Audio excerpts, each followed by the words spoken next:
Hey guys, in this video we're going to talk about how you can fix Snapchat error code SS06. But before we begin, make sure to hit that subscribe button down below. It really helps me out. So I'll show you how this error looks like on the login screen. You can see that it's a type of login error. You can fix it by waiting for a bunch of minutes or just follow the steps carefully. First of all, open up your Snapchat settings on your device. You can either press or hold to do it, or you can just open up your device settings, scroll down the list and then access applications.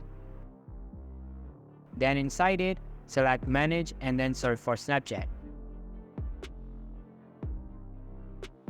You can use the search bar at the top to fasten the process.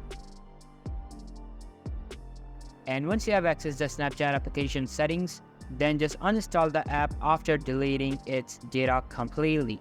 Now you can open up your Play Store or App Store, search for Snapchat and download a fresh version.